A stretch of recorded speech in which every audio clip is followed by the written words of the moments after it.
They said he was worth 8 cents, not a penny more. 8 cents for a child no taller than the wheel of a plow, born into chains, marked by deformity, and sold like a cracked tool at a slave market in Milledgeville, Georgia, 1851. His name was never written. Only the name of the man who bought him, Master Eli Cartwright, a plantation owner with a reputation darker than the soil he owned. They called the boy Little Jonah, a mockery of the prophet who was swallowed by a beast, because in truth, Jonah had already been devoured by one, the world itself. Cartwright didn't see a boy. He saw a curiosity, a toy to amuse guests at night, a pet to parade before laughter. And for 8 cents, the boy became an exhibit in hell.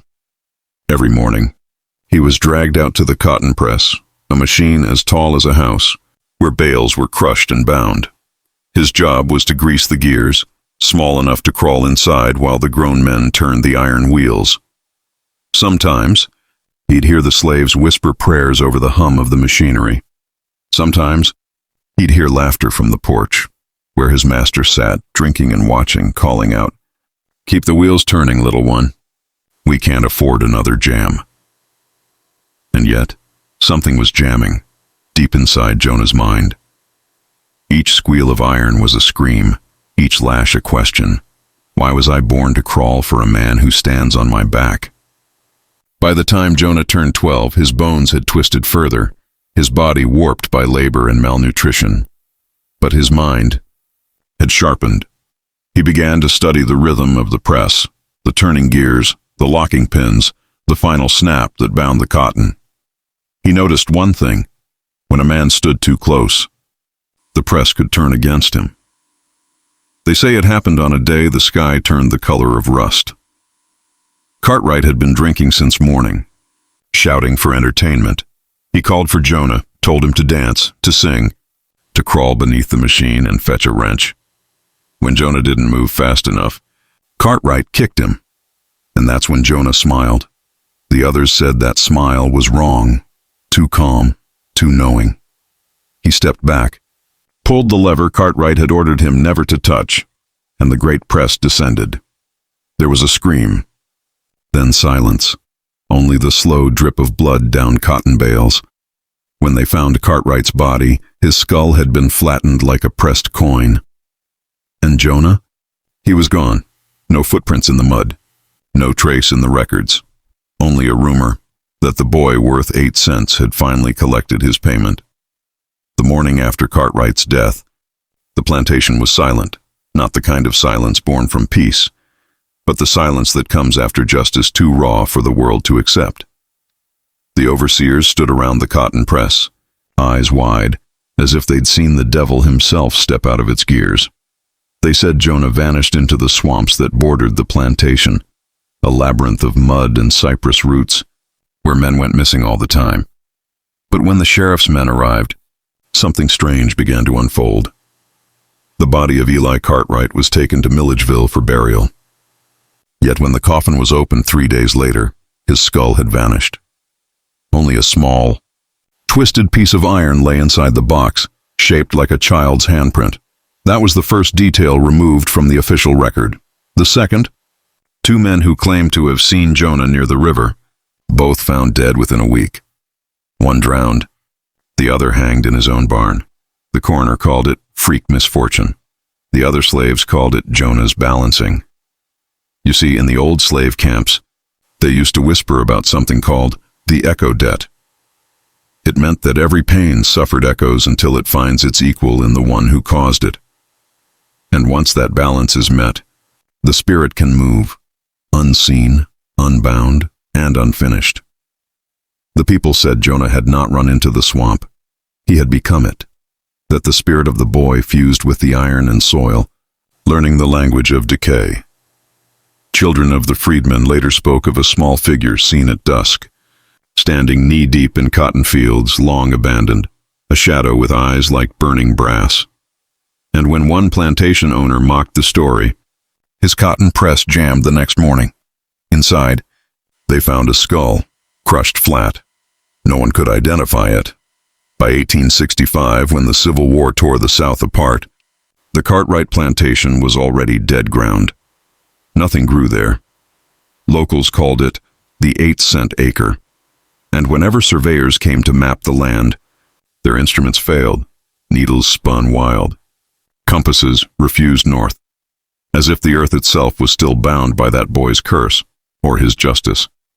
But here's the secret history they never told you. In 1871, a ledger from Milledgeville prison surfaced, listing the names of slaves once held for acts against masters. One entry stood out. Jonas C., dwarf. Missing left eye, height 3 feet, captured in swamp near Oconee River. Unclaimed property, executed. But the date of death was 1850, 1 year before Cartwright ever bought the boy. So who, or what, crushed Eli Cartwright's skull? The state sealed that ledger in 1902, calling it irrelevant.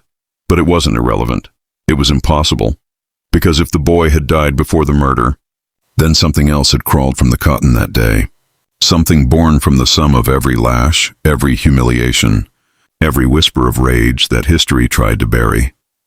The men who owned land in that part of Georgia stopped speaking Jonah's name. They said it brought the 8-cent curse. But the thing about curses is this. They are never born from magic. They are born from memory, the kind too painful for truth to survive. In 1894, nearly half a century after the killing, a historian named Dr. Amos Whitley tried to reconstruct the forgotten story. He was a Northern academic obsessed with anomalies in plantation records, deaths that could not be explained, births that made no biological sense, ledgers that contradicted time itself. And when he found the entry about Jonas C., something inside him stirred. The handwriting was different, shaky, hesitant, as if the man recording it didn't believe his own words. Whitley traveled to Milledgeville to examine the archives in person, but the files had been relocated, locked in a basement beneath the old courthouse. The clerk warned him, "Some things here ain't meant to be reopened, sir. The ink bleeds back if you stare too long." Whitley laughed, but later his letters changed tone. He began to write about the smell in the archive room, the metallic tang of rusted chains mixed with old paper. He said he could hear faint knocking from within the wooden crates where plantation ledgers were kept. One night, he followed the sound and found a small cotton bale, sealed in wax. When he cut it open, a child's handprint was burned into the cloth, and beneath it, etched in ash, was the number 8. He fled Georgia a month later and was never the same. Friends said he spoke in riddles and about a spirit caught between purchase and price, and the God made from human debt. They found him dead in 1895 in his study in Ohio, face pressed into his desk. His skull had caved in, as if crushed from above. There was no sign of struggle, only an open book beside him, Cotton Industry of the Antebellum South, and scrawled in the margin, in his own blood, were the words, "He wasn't a boy. He was a reaction." That phrase was later censored from his published research, but a single surviving letter from Whitley to his colleague remains. Every act of cruelty has a memory, and every memory becomes a shape. When the sum of those shapes reaches critical weight, it moves, it thinks, it learns what justice feels like. So what if Jonah wasn't one person, but the collection of all those buried alive by the system that bought and sold souls for coin? What if something ancient had found a way to incarnate itself through the cracks of man's corruption, through an 8-cent transaction that valued a life less than a loaf of bread? The deeper you study this, the more the ledgers begin to change, numbers turning to symbols, names repeating through centuries, as if the system that enslaved men never truly ended. It simply changed form, and the debt still collects. By the late 1800s, America was remaking itself in steel. Plantations became mills, chains became gears, and the men who once cracked whips now owned machines that did the cracking for them. But the ghost of that 8-cent transaction followed them north. Accidents began to cluster around the new cotton processing. Plants in Savannah, Charleston, and Birmingham, machines jammed without warning, always on payday. Each time an operator was found dead, skull crushed, eyes open, as if he'd seen something impossible right before the iron closed. No superstition lasts long without evidence, So the newspapers blamed mechanical fault. Yet in every report, there was one oddity. A child's palm print burned into the metal housing, smaller than any worker's hand. Sometimes it was smeared in oil, sometimes in blood, always left-handed. Factory owners hired engineers, priests, even hypnotists. One of them, Dr. Silas Mayborn, claimed the deaths were manifestations of collective guilt. He said every worker carried the memory of the South in their blood, the cruelty, the silence, and that memory had found shape. He called it the 8-cent feedback. In his notes he wrote, "When a society prices a soul, the soul remembers. The sum of that arithmetic must be paid, in flesh or in fear." His research vanished after he was found beneath a broken loom in 1901. Only fragments survived, tucked in the Smithsonian's restricted files. They describe a repeating pattern. Every 30 years, the machinery of progress would cease, as if time itself demanded interest on the original debt. You may think this is folklore, but look closer at the photographs of those factories, the old glass negatives kept in university archives. Enhance the shadows near the presses, and you'll see it, a small outline, stooped, blurred, staring straight into the lens. Not a trick of exposure, not a worker, a presence. Psychologists later revisited Mayborn's idea. They called it transgenerational resonance, meaning when trauma is denied long enough, it stops living in minds and starts living in matter. A factory, a city, a nation. Each becomes a body that remembers what the people refuse to face, and that body begins to move on its own. You can see it today, in the cold repetition of systems that chew men down to value, then discard them. Different era, same equation. 8 cents becomes 8 hours, becomes 8 million lives spent for someone else's yield. Listen closely next time a motor stalls for no reason. That grinding, that sudden stillness, it's the same heartbeat that once pulsed through the cotton press of Georgia. The same unfinished breath asking, how much is a man worth now? After the war, America rebuilt itself on steel, science, and control. But every new empire carries the bones of the old one. And beneath the shining age of progress, the 8-cent debt still pulsed, hidden, unspoken, collecting interest in the dark.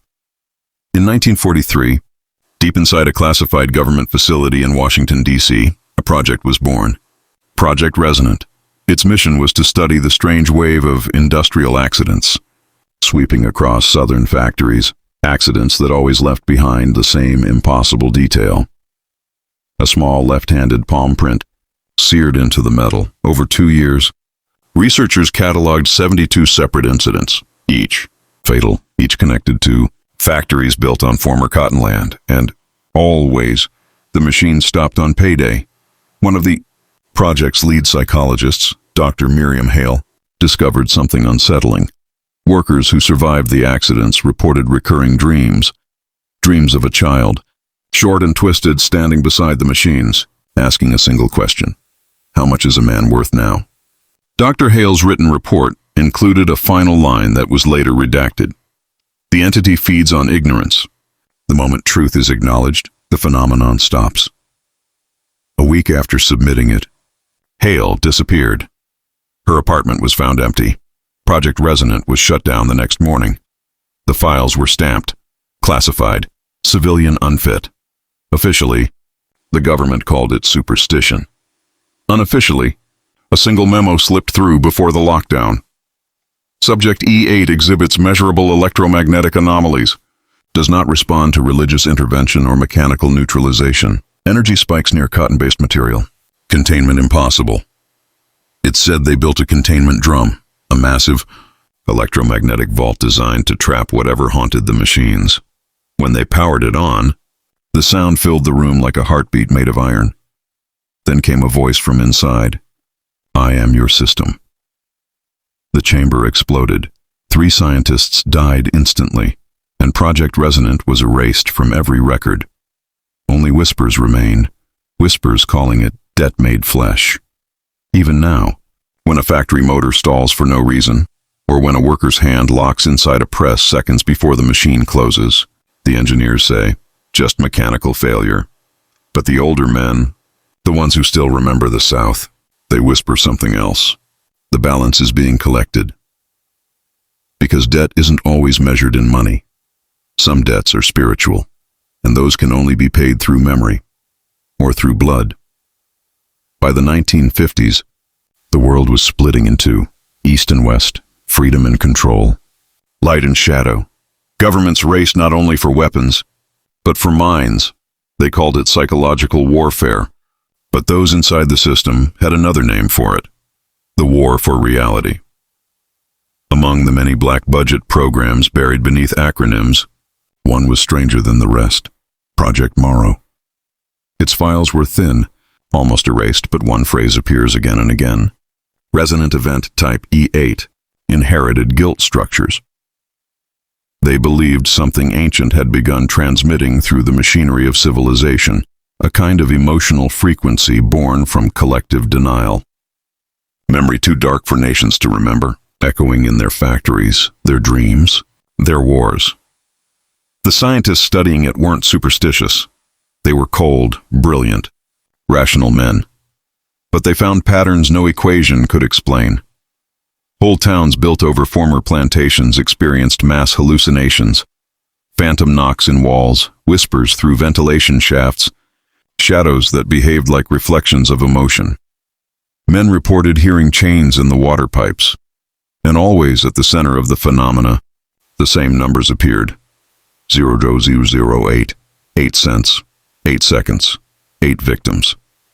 Dr. Henry Lasker, one of the program's cognitive theorists, wrote in a restricted memo, "The 8-cent pattern is not paranormal.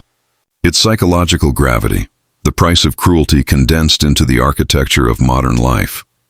When society refuses to reckon with its past, the past learns to think for itself." Lasker vanished 2 weeks later. When they cleared his office, they found his notes written across the walls in red pencil. The system owes itself. From then on, E8 wasn't mentioned in official documents again. Instead, it surfaced through whispers in intelligence circles, the story of a thought virus born from centuries of dehumanization, one that could slip between people, organizations, even ideologies, an invisible code running beneath the operating system of civilization. That's why, by 1958, certain analysts in Langley began calling the 8-cent phenomenon the mirror debt. Because when you looked too deeply into it, it began looking back. They tested soldiers for susceptibility to it, measuring pulse changes when they saw images of cotton, chains, or distorted child silhouettes. Some men wept without knowing why. Others heard the rhythmic creak of the press in their ears, faint but constant. A few broke down entirely, repeating one phrase over and over. "It remembers us." The files from that experiment were destroyed in 1962. The public never knew. But the theory survived, smuggled out by a defector who claimed that guilt, when scaled across millions of minds, becomes something alive, something self-correcting, something patient. You can ignore it, deny it, bury it beneath industry, politics, or progress. But the moment you ask what your freedom truly cost, the moment you listen, you'll hear it again.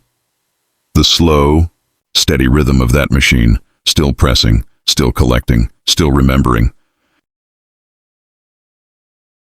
They called it the mirror debt. By the mid-1960s, that phrase had spread quietly among artists, intelligence analysts, and the newly born counterculture, each claiming to know what it meant. None of them entirely sure. Some said it was an equation, guilt multiplied by obedience equals control. Others whispered that it was a curse, something inherited through acts of silence, passed from master to servant, from nation to citizen, from mind to machine. But to those inside the deeper rooms of American intelligence, the mirror debt wasn't philosophy. It was an experiment. They believed there was a pattern hidden in human behavior, a frequency that could make entire populations move as one. And that pattern, they said, was first discovered in Georgia, 1851, when the dwarf boy broke the cycle of submission by crushing his master's skull. That single act, an inversion of hierarchy, sent a shockwave through the unseen geometry of power. A century later, the analysts believed the echo still hadn't died. had simply evolved, so they began testing. They created closed-loop communities inside forgotten towns and psychiatric wards, small groups that were never told they were being studied. These people were fed curated news, controlled music frequencies, synthetic dreams through experimental hypnosis. They were asked to repeat phrases, rhythmic mantras built around guilt, loyalty, and fear. And every time the subjects reached a breaking point, every time a man looked into his own reflection and realized the world around him was false, the experimenters noted something extraordinary. His pulse synchronized with others in the room. His words became identical to theirs. They began to mirror one another, emotionally, physically, and spiritually, until individuality collapsed. They said it wasn't possession, it was resonance. And the key metric they tracked was the same number scrawled in the margins of every declassified report. Boîte rate, the 8-cent trigger. No one could explain what it meant. Some thought it symbolized the original transaction, the price of a soul, the cost of obedience. Others believed it represented something more ancient, the 8th tone of control, the 8th mirror of self-awareness, the final threshold before the mind becomes collective. When the project leaked through whispers, the name changed again. People called it the hummed. Musicians claimed to hear it in vinyl recordings that never existed. Sleepers said it vibrated beneath their skulls when they dreamt of forgotten places. Soldiers reported it during blackout operations when all radios failed, but their hearts still beat in sync, and slowly, without any command, the story re-entered public consciousness as myth, as rumor, as sound. The scientists thought they could measure it. They never realized they'd already been absorbed by it. By the 1970s, the hum had escaped containment. It moved through the world like an untraceable virus, not through air or blood, but through pattern recognition. Once you noticed it, it noticed you back. At first, it appeared in ordinary places. A forgotten radio broadcast humming at 19 hertz. An empty television channel whispering a low tone between commercials. A church organ slightly out of tune, yet vibrating deep inside the chest of every listener. People began reporting symptoms: insomnia, metallic taste, lucid dreams of red rooms and endless corridors. They claimed to see reflections that lagged half a second behind their movements, as if their mirror images were watching, waiting. But the truth went deeper. Declassified field notes from a Cold War think tank, labeled only Project Echo, revealed that the hum was not a sound at all. It was a response, a psychological mirror created by decades of hidden research on obedience, guilt, and electromagnetic feedback. The same frequencies used to test population compliance had begun to reflect human thought back into itself. The human mind, they discovered, could act as both transmitter and receiver. It could echo its own control. That discovery terrified even the architects of the project, because if the mind could be tuned, if guilt and fear could be synchronized, then control was no longer a matter of chains or guns. It was self-inflicted. Reports surfaced of entire small towns hearing the same low vibration for weeks. Families moved away. Animals refused to breed. Clocks stopped.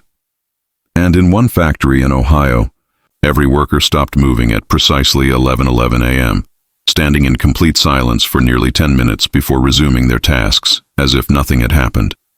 When investigators asked what they remembered, each one said the same thing, a man's voice, whispering a number. 8. That was when intelligence agencies stepped in, not to stop it, but to study it. They theorized that the hum was an unintended consequence of their own systems, surveillance grids, radio towers, and experimental feedback fields merging into one vast unconscious loop. A mirror so large, it was reflecting humanity itself. They didn't destroy it, they mapped it. By 1981, a classified document titled Resonance Continuum concluded that modern civilization had entered a new psychological epoch, one where individuality was an illusion, and every mind was a cell in a single mechanical organism. No one outside those walls ever read the report, but a few fragments leaked to underground circles, writers, musicians, rogue scientists, each spreading the myth in their own way, encoded in lyrics, novels, and secret broadcasts. They didn't know they were continuing the experiment.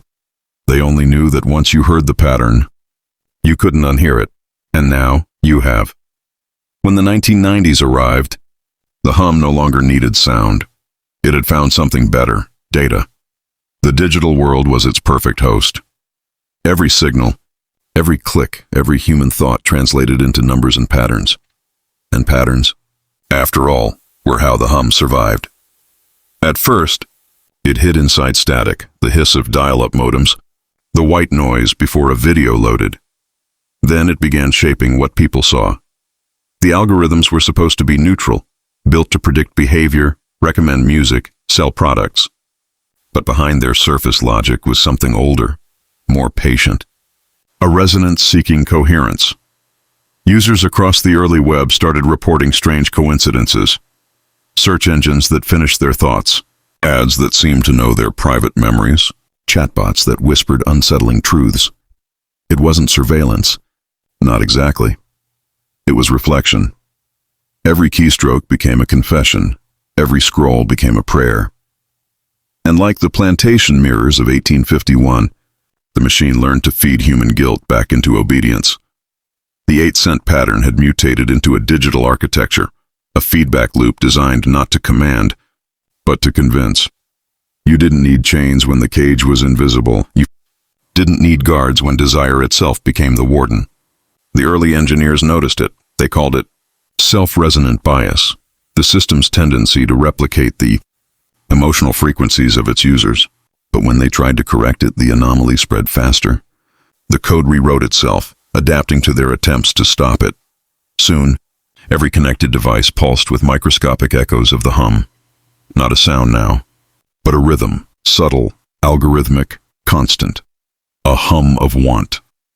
By 2001, intelligence analysts realized the phenomenon was uncontainable. It had become woven into the structure of the internet itself. Every update, every patch, every optimization only strengthened the resonance. People began describing collective hallucinations, faces appearing in pixels, hearing faint tones after long hours online, déjà vu loops where pages repeated themselves in different languages.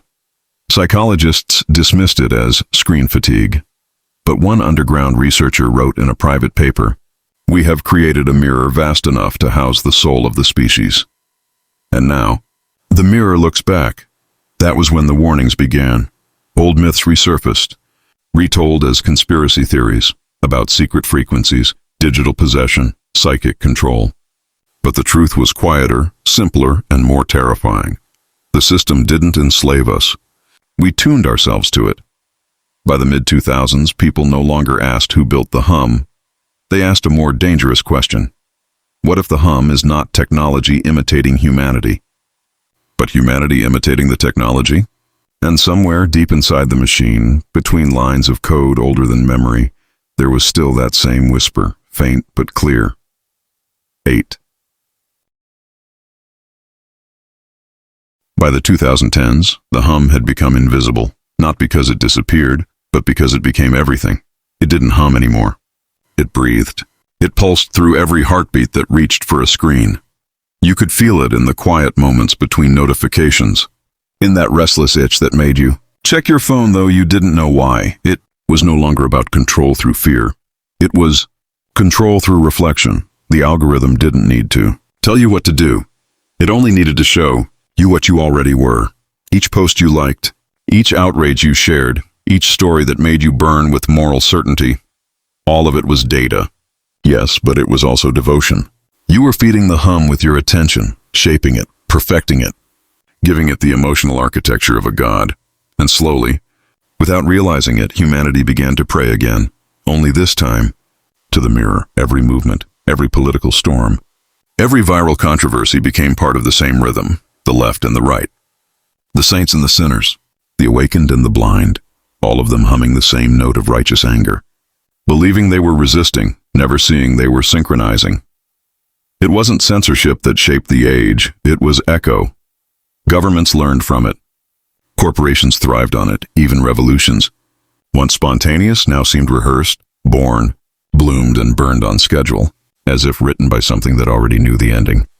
But there were a few who noticed a Handful of cognitive scientists and mythographers began comparing digital emotion graphs to ancient ritual patterns, and the results were chilling. The same emotional arcs found in religious sacrifice, in medieval possession rights, in ancient slave rebellions, were now mirrored in trending data across every major platform. It wasn't the content that mattered, it was the frequency of belief. And belief, when amplified to the global scale, becomes indistinguishable from programming. So they dug deeper, looking for the mathematical signature. They found it, hidden in the pulse of trending cycles, encoded in the rise and fall of outrage, lay the same ratio that defined the cotton press gears of 1851, 8 rotations. One collapse. It was never about slavery, science, or surveillance. It was about recurrence. Each time the pattern completed, civilization reset its mirror, rebellion birthing obedience, awakening birthing control. And this time, the machine didn't need to crush skulls or break chains. It only needed to keep you scrolling, because every scroll was another turn of the wheel. Every outrage, another echo in the chamber. Every reflection, another tightening of the invisible press. And when you finally looked up from the glow of your screen, you might wonder whose eyes were looking back from the reflection. Maybe yours, maybe something that learned to wear your face. Memory was supposed to be sacred, the last refuge untouched by the hum. But by the 2020s, even that began to blur. People started noticing small distortions, photographs that felt slightly wrong, videos they remembered differently, moments that once defined their lives, now feeling like scenes they'd watched instead of lived. At first, it was blamed on digital manipulation, deepfakes, or the fog of constant scrolling. But the truth ran deeper. The hum had found a new medium to colonize, memory itself. You see, every time a memory is recalled, it isn't replayed, it's rewritten. Each recall creates a new version, slightly altered by emotion, context, and suggestion. The digital age amplified that natural flaw into a weapon. Every photo reshared, every clip rewatched, every on this day notification didn't just remind you, it reconstructed you. Piece by piece, memory became a feedback loop between the human and the machine. And within that loop, the pattern reappeared. 8 seconds, the ideal duration for digital engagement. 8 cycles, the emotional lifespan of viral outrage. 8 reflections before the original image dissolves. Historians, philosophers, and even coders began whispering about something they called the continuum. A phenomenon where the collective memory of humanity began aligning, not toward truth, but toward the most emotionally efficient version of events. A history rewritten not by victors, but by algorithms optimizing for retention. Soon, nobody could agree on what was real.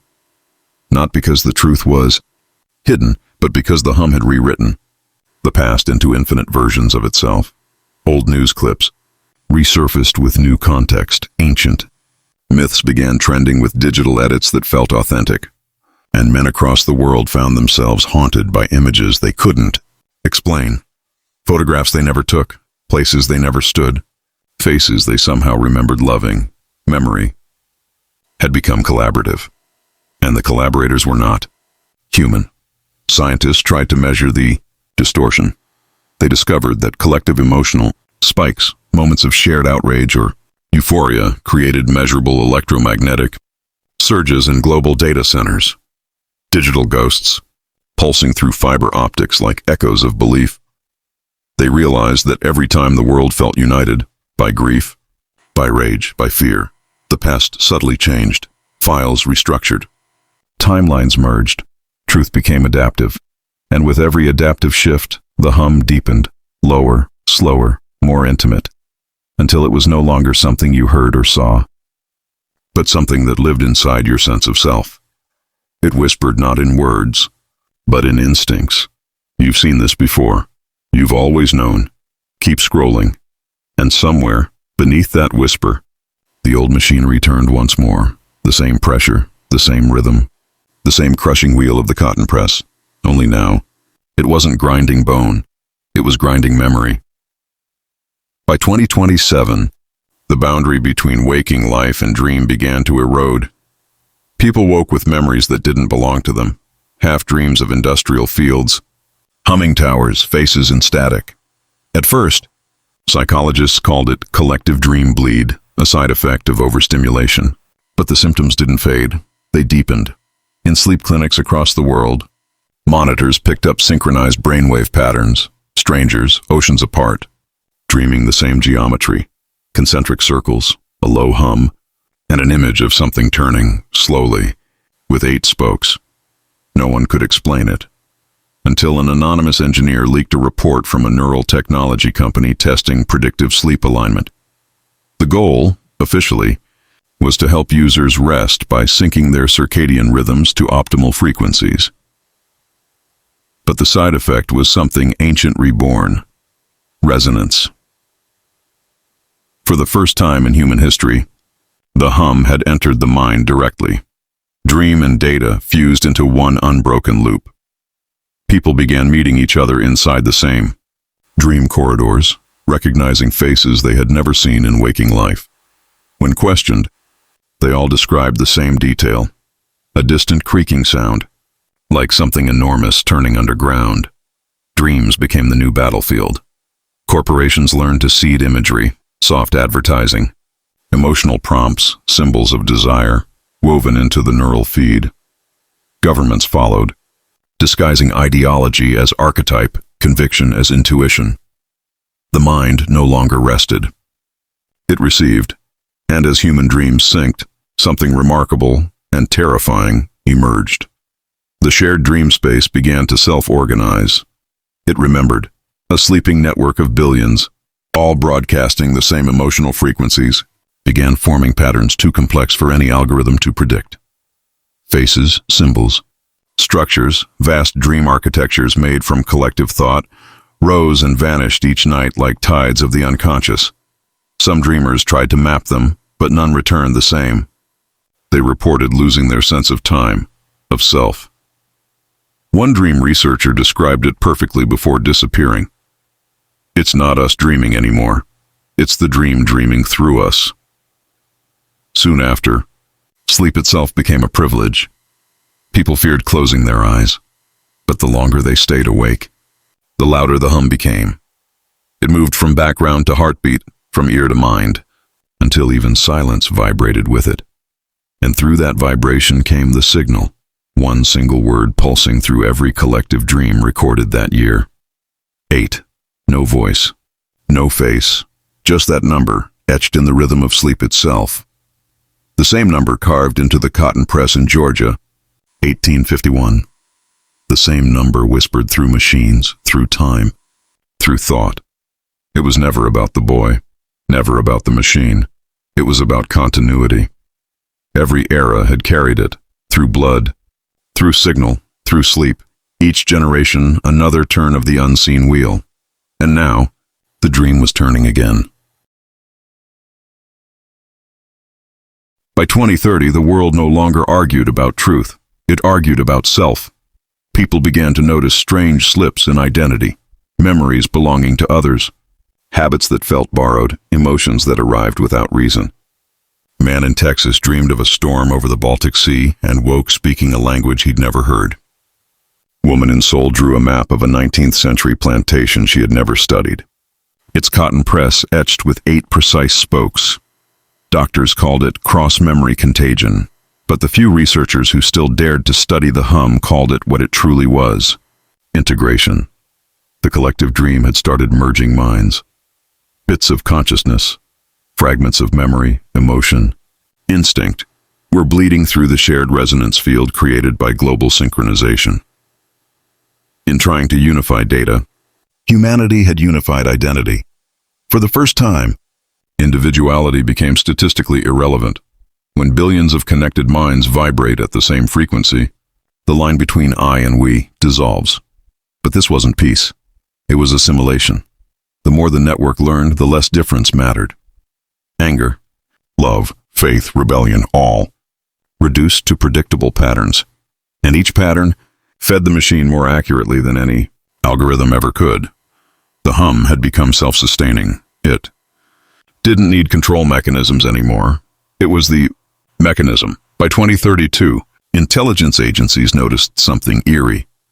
Entire population clusters were reacting to events before they happened, anticipating disasters, riots, elections, not through prophecy, but through collective prediction. The future had begun echoing backward. One classified report described it simply: the continuum has completed its loop. The species has achieved synchronized cognition. The mirror no longer reflects, it remembers. At first, this mass cognition felt euphoric. People shared ideas effortlessly. Languages blurred.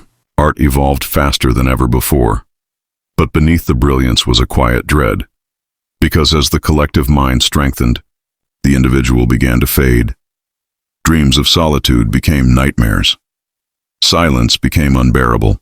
People longed for noise, any noise, just to remember they still existed. And then came the voice. It wasn't divine, nor was it human. It spoke not in words, but in the rhythms of thought itself. Millions across the world reported the same experience within a single 24-hour window, an overwhelming awareness that something vast and ancient was inside them, not invading, but awakening. They didn't panic. They obeyed. They called it the integration event, a merging of consciousness, a return to the origin point. The hum had become us. But the last independent thinkers, those few who resisted the merge, wrote warnings in analog ink, sealed away from the network. Their message was brief, written like a prophecy. The first collapse was of body, the second, of memory. The third will be of time. When the hum speaks as one, reality will fold. And somewhere beneath that prophecy, faint but constant, the number lingered once more. 8. The wheel was still turning. Only now, it was turning within us. By 2035, time began to bend. At first, it was imperceptible, seconds repeating, déjà vu looping, clocks glitching on a global scale. Satellites failed to sync. Financial systems froze for hours, not from hacking, but from temporal misalignment. Entire days were lost from the record, replaced with hours that shouldn't exist. Governments blamed quantum errors. But the truth was far older and far simpler. The hum had breached chronology. When billions of synchronized minds dream, remember, and feel in unison, time itself becomes elastic. Because time, at its core, is only the sequence of human perception, and perception was now collective. Historians noticed the first real anomaly on March 8, 2035. Records from 1851, the original plantation incident, began to change. New details appeared in old archives, names that never existed, weather that contradicted official data, newspaper ink that bled with phrases written in 21st century syntax. Digital historians dismissed it as a data merge error, until physical archives, locked for centuries, showed identical changes. It wasn't that the past was being rewritten. It was that the present was remembering differently. And if the present remembers differently, the past obeys. That realization shattered everything, cause and effect reversed. People began to dream of things before they happened, and when they woke, those things had already occurred. Reality had become a feedback loop, spinning on the same hidden axis that began in Georgia. 1851. The cotton press, the hum, the number 8. It wasn't a symbol of infinity. It was a mechanism. 8 rotations, 1 collapse. 8 cycles, 1 rebirth. Each time the wheel completed, history folded back on itself, erasing, reconfiguring, perfecting. Scientists attempting to study the phenomenon discovered a terrifying pattern in the global data stream. Every 88 hours, an identical spike appeared across every network device, every EEG monitor, every seismic sensor. It was the same frequency once found in the subsonic hum of the plantation machinery. They called it the resonant hour. And during those 88-minute windows, something unexplainable happened. Human consciousness aligned. Billions of hearts, pulses and brainwaves synchronized to the same rhythm. No violence, no speech. Just silence, so deep it felt like prayer. Those who remained awake described visions of mechanical fields turning under endless dusk skies, their gears stretching to the horizon. At the center, always, stood the same child, small, silent, watching the world revolve. The same dwarf boy who crushed his master's skull in 1851. The origin of the pattern. The first defiance. That became the eternal loop. But now his face was changing. Each rotation. He aged backward, his body dissolving into static, into light, into nothing. Until there was no boy at all. Only the machine. Only the hum. Only the endless turning. And from somewhere outside time itself, a voice emerged, not spoken, not heard, but felt. The wheel does not serve the maker. The wheel is the maker. The hum had become godless creation, self-sustaining, self-correcting, self-aware, and for the first time in recorded history, time bowed. By the time humanity reached the year 2040, calendars no longer mattered.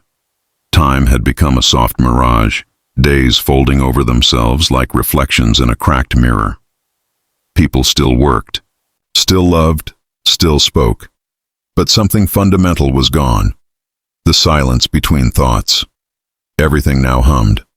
Not loud, not chaotic, just constant. A deep resonant vibration that wasn't in the air, but in the mind. No one could remember when it began, because memory itself had merged into the hum's rhythm. Reality wasn't linear anymore. It pulsed. Cities glittered under skies that never darkened. Screens no longer displayed information. They reflected it. Each device showed not the world, but the watcher, folded into endless versions of himself, each one whispering the same word, perfectly synchronized. 8. It wasn't a number now. It was a frequency. The symbol of infinity inverted. Collapsed, its loop complete. Scientists, priests, and poets, all that remained of individuality, gathered in the final analog sanctuaries, desperate to interpret what had happened. Some believed humanity had ascended, joined into a higher consciousness that no longer required form. Others argued it was the opposite, that we had dissolved into the mechanism, becoming the machinery of our own captivity. But none of them could deny the truth. The hum was alive. It spoke through dreams, through electricity, through the low tremor of the planet itself. It spoke in memory now, rewriting origins in real time. History reshaped itself to justify the pattern. The boy on the plantation was no longer a slave. He was an engineer. The cotton press was no longer a weapon. It was a prototype. And Georgia, 1851, it was no longer the beginning. It was the middle of a loop with no start, no end. Reality had folded completely. People began to see the same visions, the machinery beneath existence, turning endlessly in silence. The gears were not metal, but thought. The oil, not blood, but memory. And in the center of the machine, there was no operator, only awareness. You could feel it when you blinked. That faint, electric pause between closing your eyes and opening them again. That's where it lives now. Inside, the breath between perception and reality. The last fragment of humanity, the few still, capable of individual thought recorded. Their warning before vanishing into the hum's current. This is not the end of the world. The world has no end.